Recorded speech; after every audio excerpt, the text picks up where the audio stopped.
नमस्कार। कल यानी 20 सितंबर 2021 से हमारे विद्यालय का हाफ ईयरली एग्ज़ाम शुरू होने जा रहा है। मैं सभी बच्चों को बेस्ट ऑफ लक देती हूँ और साथ ही साथ मैं एक संदेश आपको एक कहानी के द्वारा देना चाहती हूँ। एक राजा था, ये बहुत पुराने समय की बात है।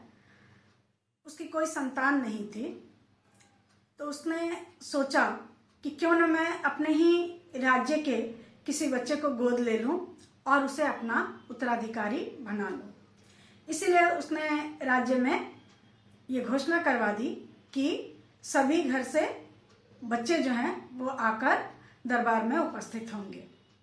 उसके बाद उन्होंने एक एक बीज उन सभी बच्चों को दिया और उनको कहा कि आप 6 महीने बाद मेरे से मिलिएगा, इस बीज से जो पौधा निकलेगा उसे दिखाने के लिए। सभी बच्चे अपने घर चले गए और बीज की देखभाल करने लगे। किसी किसी बच्चे का पौधा बहुत सुंदर निकला, बहुत बड़ा हरा भरा, और किसी का कोई खास नहीं था। उनमें से एक बच्चा था जिनके बीज से पौधा ही नहीं निकला। वो बहुत दुखी था। अपनी माता को कहता है कि माँ, मेरे बीज से तो कोई पौधा ही नहीं निकला। माँ ने कहा कोई बात नहीं, तुम्हारा जो काम है वो करते रहो। वह हर रोज उस बीज में पानी डालता, धूप में भी रखता, उसकी बड़ी देखभाल करता। लेकिन धीरे धीरे 6 महीने बीत गए और बीज से कोपल तक भी नहीं निकला। वो बच्चा बहुत दुखी अपनी माता से कहा, माँ, मैंने देखा है मेरे दोस्तों का जो उनके घर में जो पौधा है वो बहुत अच्छा हुआ है, लेकिन मेरा पौधा तो नहीं निकला। लेकिन मैंने तो उतनी ही मेहनत की। माता ने कहा कोई बात नहीं, अब क्या करोगे, जैसा है वैसा ही लेकर जाओ। तो सभी बच्चे निश्चित दिन पर राजा के दरबार में उपस्थित हुए। राजा ने सबका पौधा देखा और अंत में उस बच्चे का भी देखा जो सिर झुकाए हुए खड़ा था, और उसे देखकर बच्चा जो है वो सिर तो झुका लेता है और महाराज को कहता है कि मैंने भी उतनी ही देखभाल की, लेकिन मेरे बीज से कोई पौधा नहीं निकला।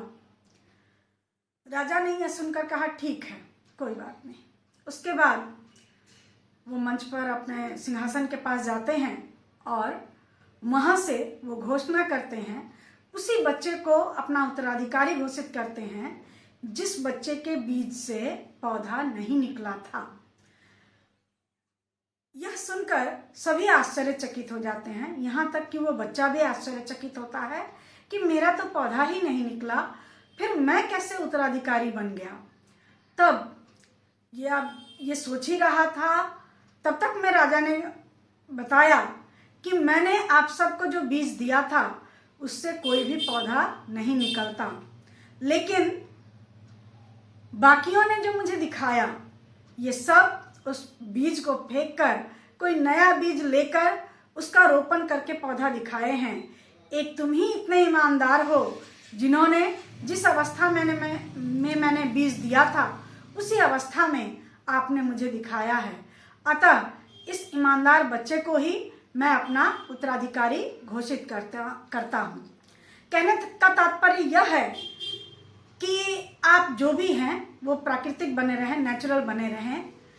इसमें किसी तरह का आरोप ना लगाएं, आरोप ना करें, क्योंकि साधारणतः जो अंडे से बच्चे निकलते हैं, चूजा निकलता है या फिर तितली निकलती है, कोई भी चीज़, अगर आप जबरदस्ती आप सोचोगे कि अरे उसको कष्ट हो रहा है मैं ही फोड़ के उसे निकाल दूं, तो ऐसा अगर माता पिता या कोई भी व्यक्ति करता है तो क्या होता है, वो अगर चूजा या तितली या कोई भी पक्षी वो अगर निकलता है अंडे से तो ज़्यादातर की मौत ही हो जाती है। क्यों? क्योंकि उसे प्राकृतिक रूप से ही निकलना उसका धर्म है और वही उसको आगे बढ़ाता है, वही उसको मजबूत भी बनाता है। क्योंकि जब तक वो संघर्ष नहीं करता वो मजबूत नहीं होता और ना ही सफल होता है। कहने का तात्पर्य यह है कि मैं माता पिता सभी से अनुरोध करना चाहूँगी कि वो बच्चों को नेचुरली प्राकृतिक रूप से बढ़ने दें और एग्ज़ाम देने दें। किसी तरह का अनफेयर मीन्स ना करें, किसी भी तरह का उनको हेल्प ना करें। मैं पुनः एक बार मेरे सभी बच्चों को बेस्ट ऑफ लक देती हूँ। आप लोग अच्छे से एग्ज़ाम दीजिएगा और किसी तरह का हेल्प पेरेंट्स ना कीजिएगा, इतना ही आशा करती हूँ। धन्यवाद। नमस्कार।